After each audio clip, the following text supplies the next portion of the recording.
see how I perfectly bring these two heart-shaped puzzle pieces together?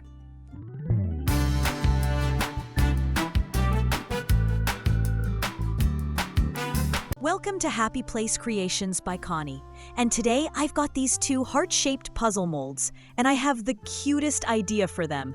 I'm dreaming of making a perfectly matching set, one in a bold, sparkling red, and the other in a rich, metallic blue. It sounds super easy, right? But with resin, the real magic is all in getting the mix just right. To get that flawless, bubble-free, glass-like finish, it all comes down to nailing the colors and the mix just right. With our Let's Resin epoxy all mixed up, it's time for my favorite part, adding the color magic. I'm sprinkling my mica powders into paper cups over on the side. And sorry, you can't see me. Then I'm pouring the clear resin evenly into each cup, one for red and one for blue. That way, each puzzle piece gets the exact same amount, and the fun really begins.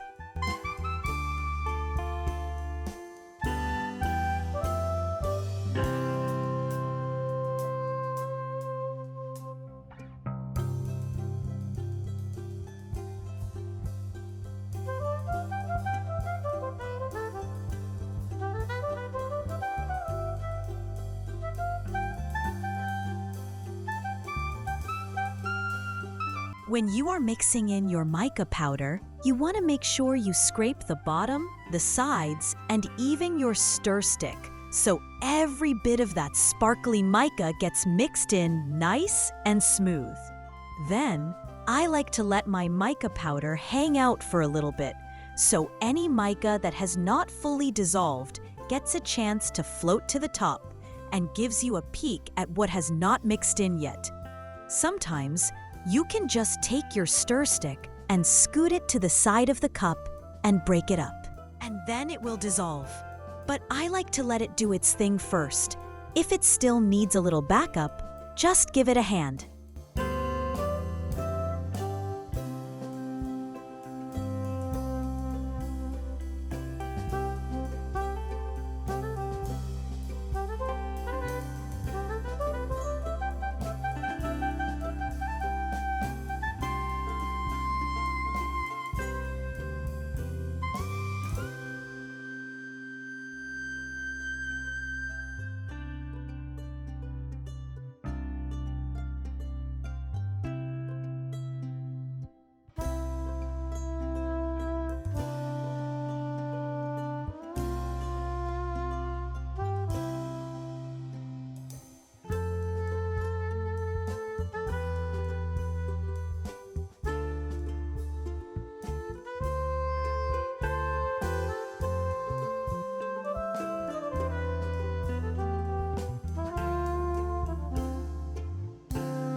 All right, this is the magical moment.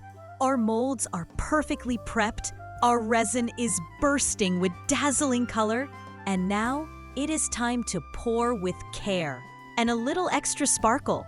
The pour is just as important as the mix, and we want to fill the molds smoothly, beautifully, and like absolute rock stars, without letting any sneaky air bubbles crash the party. I'm giving the resin a tiny little breather, so those sneaky bubbles I stirred in can float up and make their exit. Now I'm grabbing the blue and pouring from a little height in a thin, smooth stream. Pouring it this way helps pull and pop bubbles as they drift down. I'm aiming right for the center of the mold and letting the resin level itself out, which nudges the air up and away instead of trapping it. I'm taking it nice and easy and filling it all the way to the edge. Perfect.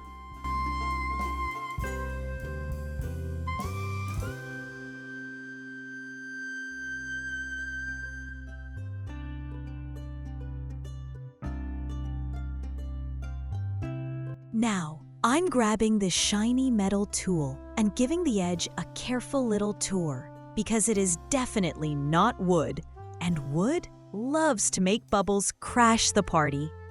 I'm using the metal tool to glide around the edge and chase out any sneaky air hiding down in the mold. Even though I poured super slowly and filled it right up to the edge, I do not want to risk any tiny air pockets still hanging out in there. So, I'm moving around the edge nice and slowly, making sure every last bit of trapped air gets its chance to escape.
I filled up the blue one, just like I did the red one, and, oops, sorry, no footage. I was staring at the monitor like, yep, it's definitely recording, but surprise, it was not. So here I am, just cleaning up my edges and making sure everything is nice and ready for the demolding. Then I noticed I was leaning a little to one side, which is your friendly reminder to make sure you are pouring on a level surface before you start pouring. If not, your projects are going to be totally wonky, so you definitely want to make sure they are nice and level before you pour. As you can see, I was sneaking a little stick under one end of my tray trying to keep my mold from going rogue and overflowing. And thankfully, it behaved in the end, so I took the stick right back out.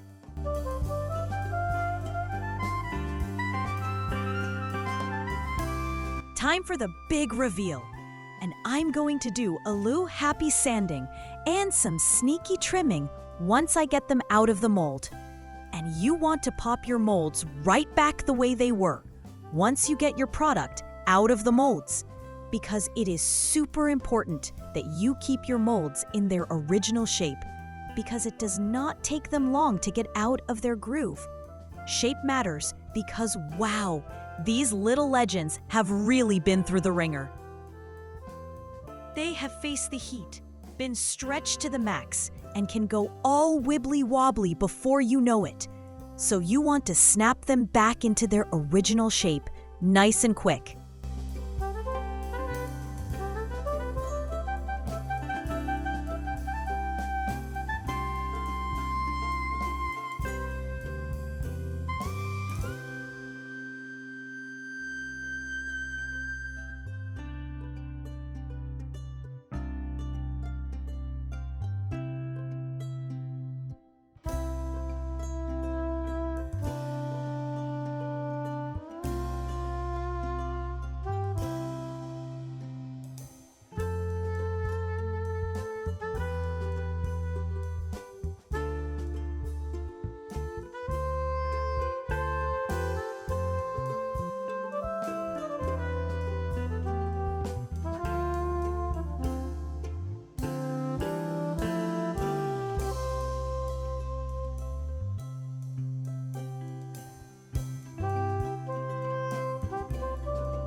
So, what do you guys think of the final result?